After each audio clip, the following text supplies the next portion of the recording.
So I was thinking about this thing I read again in David Berceli's book. It's about how animals deal with trauma. You see a deer get chased by a wolf and get away, and what does it do? It runs off, finds a spot, and it just shakes. It trembles like its whole body is having a seizure almost. And it's not because it's weak, it's the opposite. It's the body's way of just discharging all that insane energy from the fight or flight response. And we do the opposite. We're taught to hold still, clench our jaw, be strong.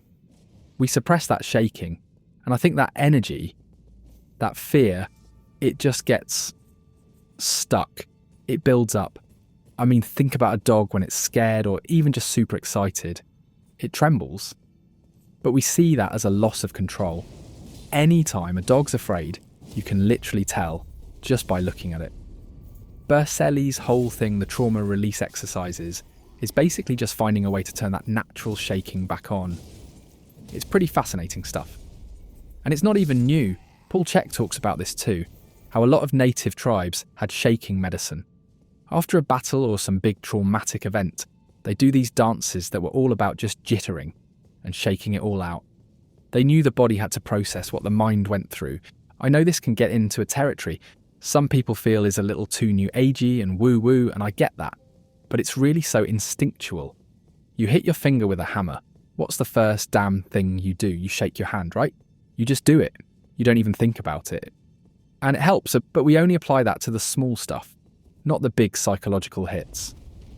I really think if people would just let their body unwind naturally, it could be so therapeutic. But I get it would be weird to go into the office and everyone's just shaking or hopping up and down every time they get anxious. But think of it, all that tension has to go somewhere. I like the analogy of the fascia system being like the body's wiring. If you send too much energy through a circuit, you blow a fuse.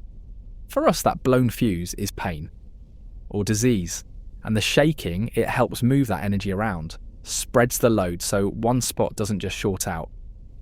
But here's the important part, the thing I keep having to remind myself, shaking or breathing or sitting by the ocean. All that stuff is great for the symptoms. It helps you manage the stress that's already there, but if the pain keeps coming back to the same spot, if you keep having to shake out the same damn tension every week, that means you're just treating the symptom. It means you haven't found the root cause. Something is still causing it. And that's when you have to, get some real help. Someone who can actually diagnose the underlying problem before it turns into something much worse. It's not a magic fix, but it's a hell of a tool we've forgotten we have. If you're not afraid of looking weird in your own home, I would highly recommend giving these ideas a try.